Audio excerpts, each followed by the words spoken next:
아뜰리에 길 한번 나와봤습니다. 아뜰리에 길은 밑에 이제 수익 분당성 있고요. 위쪽으로는 2호선 서울숲 있고, 그다음에 밑으로는 이제 고급 주거 아크로포레스트, 갤러리아 포레, 저기 트리마제 있고요. 개인 투자자분들이 연무장길 이름 좀 너무 비싸니 이 아뜰리에 길도 한번 좀 잘 봐달라고 해서 많이들 말씀을 주시긴 하는데, 최근에 몇 개 팔린 사례도 있고 해서 한번 촬영차 나와봤습니다. 2종 일반 주거 지역이어서 용적률이 200%까지밖에 못 올리는 그런 동네이긴 하고, 피디님 와보신 적 있어요? 전 처음이에요. 네. 뭔가 외국 온 느낌입니다. 이게 아기자기하고 좀 그렇잖아요. 네. 이 옆에는 이제 서울숲 되게 크긴 하거든요. 그리고 예전에 비해서 여기가 많이 변하기도 했어요. 상권이 많이 변한 데를 꼽자고 하면 그 중에 한 곳이긴 해요. 예전 막 한 18년도, 19년도 이때는 평당 한 6천 막 이랬는데, 지금은 거의 최근에 팔린 사례들만 봐도 대부분 다 2억 정도에는 팔리고, 데이트하러 많이 오시고 뭐 그런 동네이긴 합니다. 제가 저번 영상에서도 얘기했지만은 여기가 이제 메인길이에요. 입구에서부터 이렇게 들어오는 쪽이 메인길이고, 이 사이사이 세로길이 있습니다. 첫 번째부터 해서 저기 신성연립이라는 아파트 단지, 연립주택단지가 있는데 그 전까지 한 6개의 세로길이 있거든요. 거기에서 두 번째, 네 번째, 여섯 번째만 투자하시면 돼요. 첫 번째, 그다음에 세 번째 이런 데는 도로폭이 너무 좁아서 이 건물 투자로 봤을 때는 되게 좁고 답답한 느낌이 들어요. 그래서 너무 답답한 느낌이다 보니까 아직도 공실인 건물도 있고, 성수동 1가 668-138번지 건물이고요. 매매 금액은 75억에 거래됐습니다. 1억 7, 8천 정도 수준인 것 같아요. 평당가는. 대지 면적은 47평 정도 되고요. 그다음에 연면적은 93평. 전층 만실인 상태에서 거래가 됐고요. 수익률은 한 2.7% 나와요. 2.7%. 근데 초입이기도 하고, 이 동네에 비해서 볼륨대가 딱 아까 말씀드렸던 대로 60억에서 한 80억대 물건이다 보니까 그래서 거래가 되지 않았나 싶어요. 사람들이 많이 북적북적 거리는 동네에 수익이 어느 정도 받쳐지고 금액대가 이 정도 나오는 물건들이 워낙 없다 보니까 초입이기도 하고, 여기서 가깝기 때문에 거래된 그런 이유가 가장 큰 것 같기는 해요. 요새 저는 상권 바라볼 때 이 연무장길 트래픽이랑 많이 비교를 하는데, 연무장길이 10이라 그러면 여기가 한 2에서 2.5 정도 됩니다. 근데 평당가는 거기는 지금 6억이고 여기는 한 2억이라고 해요. 그러면 3배 차이인데 그 유동인구는 5배 차이잖아요. 그럼 여기가 좀 비싼 거냐라고 봤을 때는 뭐 다른 데랑 또 비교도 해봐야 되겠다만 더 갈 수 있는 그런 사이드가 많이 남지 않았나 싶기도 하고. 여기가 이제 새로 두 번째 길. 좀 넓죠, 확. 좀 넓어. 여기를 매매를 해야 되는군요. 그렇죠. 이 건물도 올해 거래가 된 물건인데, 이게 119억. 그다음에 대지 면적이 66평 정도, 연면적은 68평. 요거는 누가 산 줄 아세요? 연예인이 샀나요? 아니, 무신사에 샀어요. 아, 무신사. 무신사가 이 연무장길 성수동을 워낙 성공적으로 투자를 많이 했었는데, 지금은 여기 아뜰리에 길까지 넘어와서 이렇게 투자를 좀 많이 열심히 하고 있어요. 이제 컨텐츠가 있는 브랜드다 보니까, 업체다 보니까 들어와서 뭐 리테일 샵이든 뭐든 많이 해서 좀 동네를 띄워보자라는 생각으로 많이 매입을 하고 있긴 해요. 최근에 몇 개 더 샀어요. 건물 투자할 때 기본이 돼야 되는 게, 여기서 누가 왜 어떤 소비를 하는지가 중요하잖아요. 그런 것들을 기준으로 보면은 이런 리테일 샵을 들어가서 뭔가 사거나 이런 거는 많이는 없을 거예요. 대부분 다 여기 서울숲에 있기 때문에 날씨 좋을 때 데이트하러 많이 와요. 그냥 동네 마실 나온 듯한 느낌으로 무슨 샌드위치 가게, 피자 가게, 햄버거 가게 사갖고 나갈 수 있는, 바로 나갈 수 있는 그런 식당들이 꽤 많아요. 그러니까 그래야지만 지금 여기에 임대료를 감당할 수 있는 거거든요. 여기 임대료가 지금 메인길 기준으로는 평당 한 60만 원 정도 됩니다. 근데 연무장길은 200 정도거든요. 매출은 연무장길 메인에 있는 매출이 10이라 그러면 여기는 또 2예요.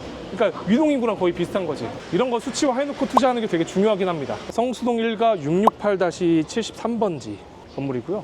130억, 그 다음에 평당 1억 6,200 정도의 거래가 됐어요. 대지 면적은 한 80평 정도 되고요.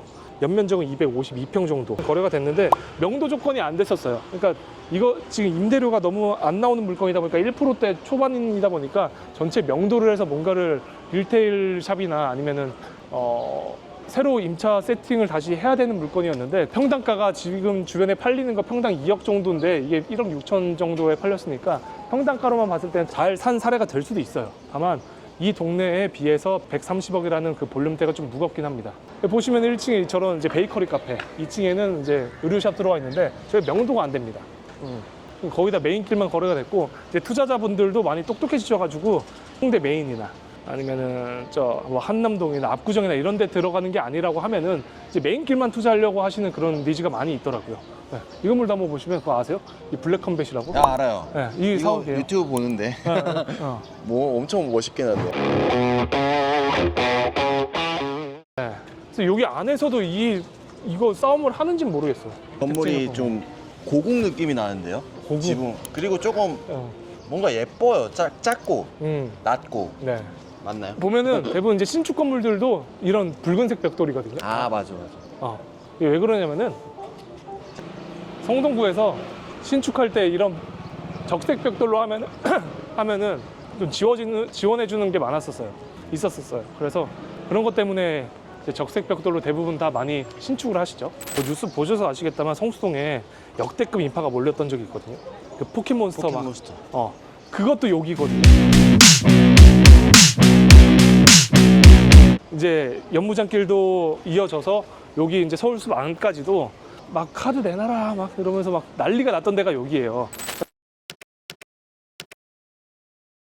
그런 것들을 보면서 가장 크게 또 생각 드는 것 중에 하나가 뭐냐면은 대한민국에서 그런 이벤트를 할 때 가장 그래도 어울리는 곳이 요 동네이지 않을까 싶기는 해요. 이벤트를 할 수 있는 공간이 성수동 아니면 이제 요 동네다 보니까 요 동네밖에 없다라는 것들을 감안한다고 하면은 지금 형성되고 있는 이 평당 임대료나 평당 금액 또 어느 정도 합리적이다라는 생각도 들었어요. 이게 예전에 애니메이션에 봤던 아. 그런 아기자기한 그런 느낌이 네네. 일본 가정집 그런 느낌하고 좀 비슷해서 조금 예쁘거든요. 좀 네. 이질적인 느낌도 나고. 요 정도의 분위기가 나오는 동네가 사실 그 한남동 메인 같은 경우에는 좀 이 언덕이 많아서 요 정도의 느낌은 좀 덜 나오고 아니면 이제 연남동이 될 수도 있어요. 연남동도 이제 되게 아기자기한 느낌이긴 한데 거기는 너무 너무 좁죠. 그리고 그 건물 투자로 생각해 봤을 때는 여기가 조금 더 낫기는 하죠. 그리고 밸류가 이거는 진짜 최근에 팔린 건물. 이게 대지 면적이 38평. 이거 얼마에 팔렸을 것 같아요? 125억이요. 80억에 팔렸어요. 이제는 막 던지시구나. 네. 80억에 팔렸고 이게 토지 가격이 한 2억 1천 정도에 팔린 안쪽으로 많이 들어와 있는 건물이기도 하지만은 그래도 2억 1천 정도에 팔렸어요. 저는 사실 이거가 매매된 사실을 보면서 어떤 특징이 그렇게 많이 있길래 매매가 됐을까 많이 고민을 해봤는데 사실 저라면 안 살 것 같기는 해요. 너무 안쪽에 들어와 있기도 하고 매매 볼륨대도 크고 평당 금액도 좀 크다 보니까 뭐 미래나 이제 현재 시점으로 봤을 때도 더 나은 것들이 있지 않았나 싶기도 합니다. 임차인들을 보면은 이런 리테일샵 아니 화장품이나 옷가게 아니면은 이런 빵집 아니면은 뭐 샌드위치 가게 이런 거밖에 없었을 거예요. 네. 이런 것들이 아니면은 일반 F&B로는 여기에 임대료를 감당할 수가 없어요. 그러니까 식당에서 앉아서 시간을 보내면서 먹는 그런 F&B 같은 경우에 안쪽에 대부분 다 있어요. 그러니까 여기 안쪽은 훨씬 더 싼 거지. 평당가로 봤을 때도. 이 건물은 얼마일 것 같으세요? 85억이요. 얼추 맞아가는데요. 95억에 팔렸고 대지 면적은 45평. 45평에 거래가 됐고 이것도 토지 단가는 2억 1천만 원에 거래됐어요. 목적 자체가 데이트하러 오는 그런 느낌이 많다 보니까 일반적인 그냥 매일같이 오는 그 외국인 리테일 상권이 되기에는 아직까지 이 지리적으로 제한되는 것도 많기는 해요. 그리고 보니까 네. 데이트하러 오시는 20, 30대 젊으신 분들이 많이 보이시는 것 같아요. 여기가 진짜 넘쳐 흐릅니다. 사람들 장난 아니게 많아요. 딱 데이트하기 되게 좋은 동네 같죠. 네. 날씨만 조금 시원했었으면 사람 더 많았을 거예요. 그리고 주변에 내 아뜰리에 길이 어느 정도의 그 한계점이 있는 거라고 생각하는 게 주변에 회사가 별로 없어요. 이 회사나 뭐 이게 출퇴근 때 많이 뭔가 쏟아져 나오는 그런 동네는 아니에요. 많이 발전되지 않았다라고 생각하는 이유 중에 하나가 2층을 보면 알 수 있거든요. 1층은 대부분 상권들에서 어느 정도 리테일 샵이나 뭐 식당이든 뭐든 잘 들어와요. 2층이 안 들어오는 경우가 많긴 합니다. 보시면 2층도 비어있는 경우가 덜어 있어요. 뭐 이런 위층도 그렇고, 그쵸?